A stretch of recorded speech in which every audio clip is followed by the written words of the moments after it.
All right, so we're here with another of our expert interviews. Our goal is just to provide you some background on this process, and if you're still dealing with this or ever deal with this in the future, that it's some information that you can use. So today I've got Ryan Glasscock with Signature Group, who's been our ally in this since immediately after the storm. He was running around here on the Sunday night after the storm and pulling resources together for us quickly. But what we're going to focus on today are three words that I'm sure you've heard plenty of times. It seems to be the most common thing you hear when you walk into a space that maybe isn't severely damaged. Everybody says, well, it looks fine. So tell us what goes through your mind when you hear that, and what a better evaluation process looks like. Yeah, certainly when we go into a storm or any form of disaster, you see the pictures on TV, etc., that the walls are hanging down, the ceiling's hanging down, something's blown out, every window's broken. But there are a lot of these signs that if you don't see those, because that's what comes into your mind and you're thinking, my building's okay, my house is okay. A lot of the times it is a small penetration or leaks that you haven't noticed. One or two shingles peel off your roof, a little piece of soffit or fascia come off your roof. One hole from a tree limb or from some form of flying debris gets up into your siding or your outside, and it forces a hole. Once this hole's forced, water pours in there. And if it's not where it rains night and day for days after a storm, which a lot of times it's not. I see many where we come in the day after, the sun's out, it's beautiful, and you walk into your home or you walk into your business and you think, hey, it doesn't look that bad. I think we've weathered the storm, so to speak. And then you start dialing in a little more, and you may see a little drop of water here and a drop of water there. And here comes a restoration contractor to talk to you about your building. No, we look fine is usually one of these first three words we hear. Hey, we look good. As a restoration contractor, we usually say, well, that is wonderful, first off, because we want less. That's always better for everyone. But we start dialing into it, and we have a couple of different things that we look at that the normal eye or someone who's not used to storm damage or any form of damage to their place doesn't see. Number one, we'll do a visual inspection, and a lot of times we're able to see a hole or a crack, or even sometimes the roof may lift up and separate and go right back down to where it looks like it's no big deal. But that movement while the storm and while the winds were going on changes the pressure in your house. So your normal house is forcing moisture or forcing air out of your house. Well, all of a sudden that pressure changes and it draws everything into it. Just like when your air conditioner turns on, you see right there by the return air bin, everything kind of moves that way, all the debris in the air, little dust particles. Same thing happens with your house or your business. So what happens is it'll force and draw that water into your walls.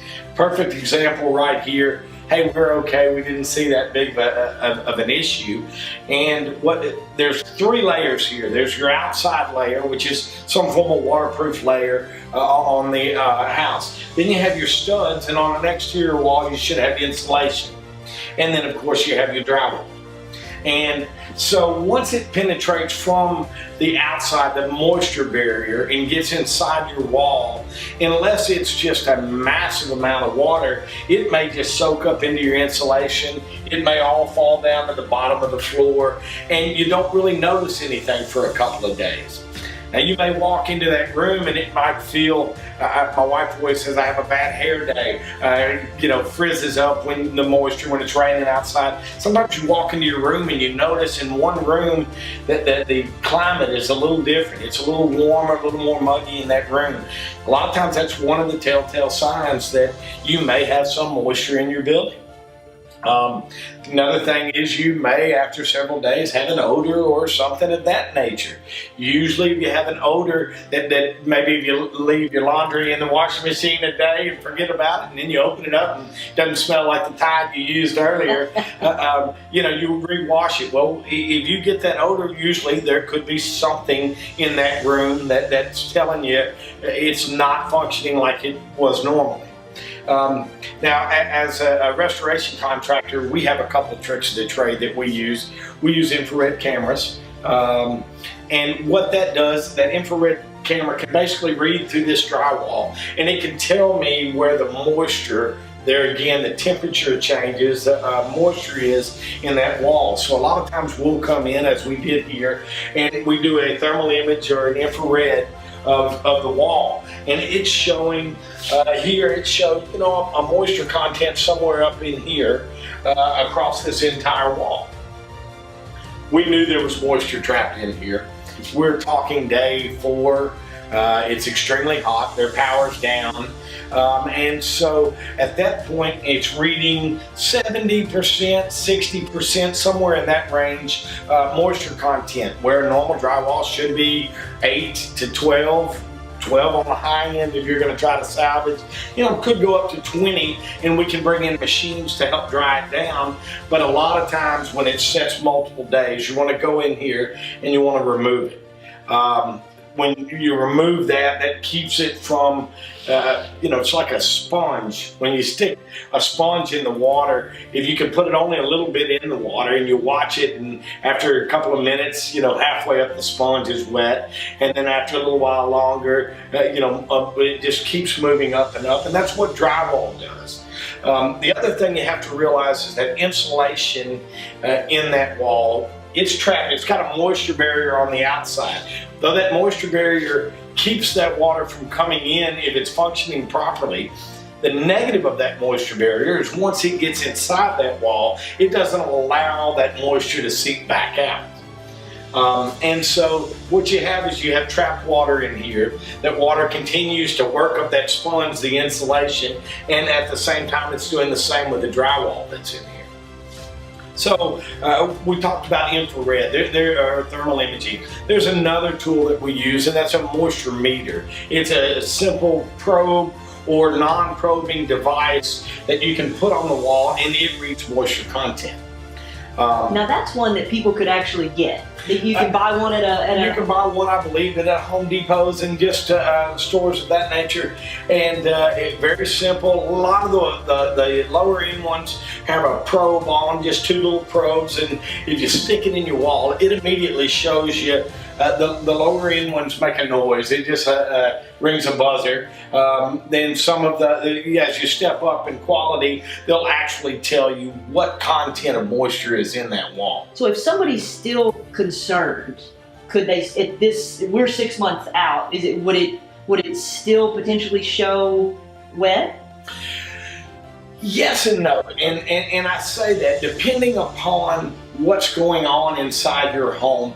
At this point, during the winter, it's probably not going to dry out as fast, but we'll have high humidity days, very low humidity days. Everybody opens the window when it's nice and beautiful like it is today, and some of that helps dry out the building. The other side of that is other things start taking place inside your wall. That may have a delayed reaction. That may have a delayed reaction. They start fairly quickly in extremely warm temperatures, and so you may find yourself sneezing a whole lot more in your particular house. You might find watery eyes, different symptoms. Some people, it's basically an allergy that the people are working off of if they happen to have a mold or something like that in their building. That is the positive thing, and the reason you kind of want to be proactive. Most reputable restoration companies will come out and view your building or house or whatnot for absolutely nothing.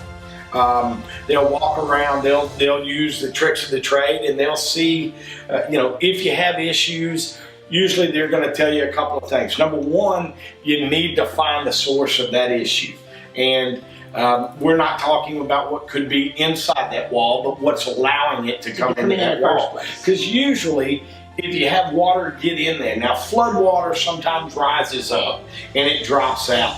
90% of flood water, once it drops out, you're going to have to remove that, or you'll immediately start feeling the effects within 72 hours, I would say, especially in the good old Texas climate. If we go back to the forced opening from the wind damage of like a hurricane or a tornado of something, high gust, straight line winds, you're going to have some form of forced opening in your house.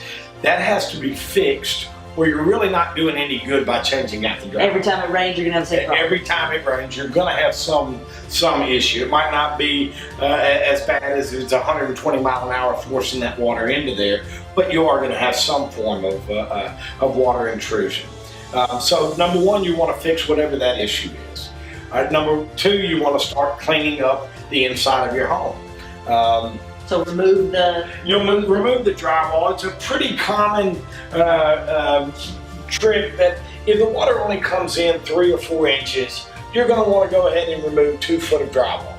If the water comes in somewhere above your 2 foot of drywall, you're going to want to go to a 4 foot section.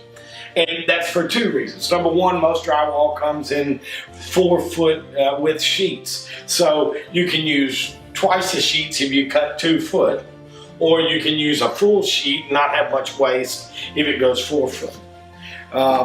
And so you're going to remove that. Now, if it's above 4 foot, normally you're going to go probably to the ceiling, floor to ceiling.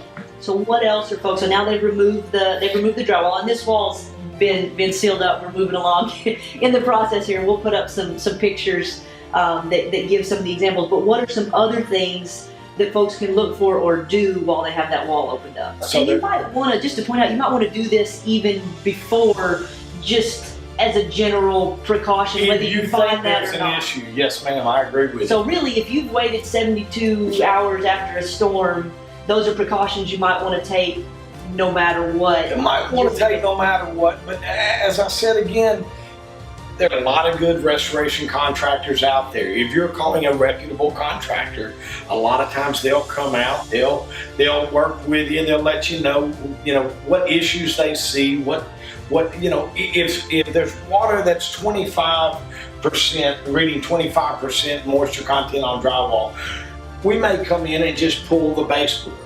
Or we may come in and pull the baseboard and drill some holes and force some air up in there. If it sits for a long time, usually we can come in, and we've been through plenty of these, and most of us have had training, and so we start seeing these symptoms of a sick home or a sick building, and so we make some recommendations. Number one, we probably make a recommendation if we feel it's very bad that you reach out to a hygienist. A hygienist is a professional, and what he does is he'll come in and he'll sample for any forms of molds or bacterias or high particulate counts that may be affecting you some way. So, but the sooner you've jumped on it, the less likelihood all of those things. The longer it's sat, the greater the chance of. The longer it sits in an unclimatized area, the more chance you're going to have some forms of issues. We look 70 degrees and above, high humidity zones, no air movement whatsoever, nothing to remove any forms of moisture. You're very likely to have some form of issue in your wall. Gotcha. Now, the more you're proactive, the less damage you are going to have. And thankfully, we're with your help and your company's help. I think we had overwhelmingly in that category. But let's talk about some of the neat things I think that we did inside the wall to prevent, just as sort of good practices. You put some different materials Certainly. Inside the wall that in your case, you have metal studs, and so the first thing we did when we pulled off the drywall is we sprayed a mildicide to help fight against any forms of mold forming. The second thing we did was do the rust inhibitor. We wiped the studs down. They've been wet, and in this area, we're closer to salt water, and so there's a lot of room for corrosion. We wipe those down almost immediately, and that keeps them from rusting and causing some issues further down the line. Of course, we dried the area, and then we came back with what's called an encapsulant.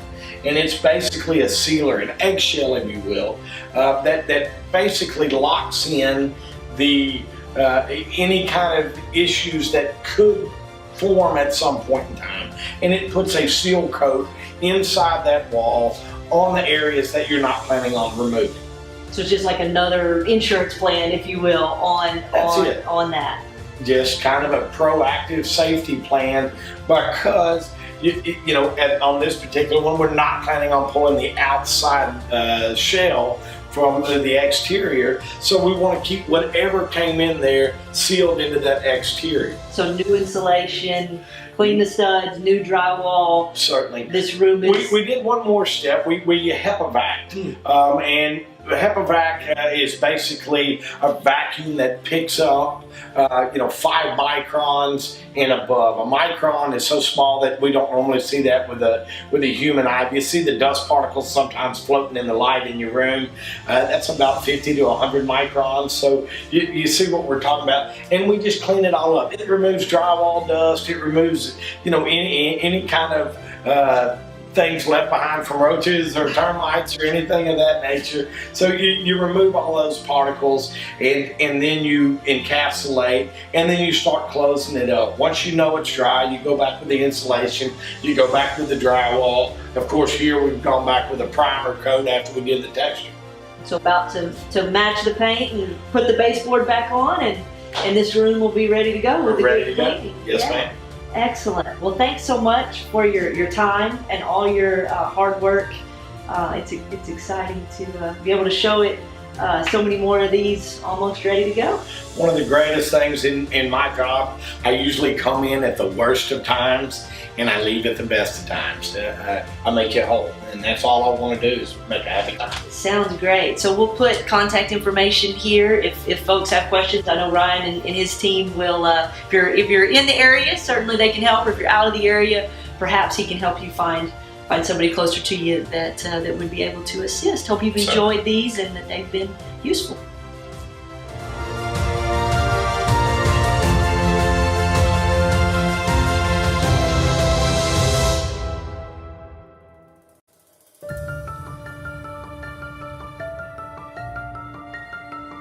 Thanks for watching the latest episode of Port Royal Strong. I wanted to say thanks to the community and to the hundreds of thousands of people that watch these videos each and every week.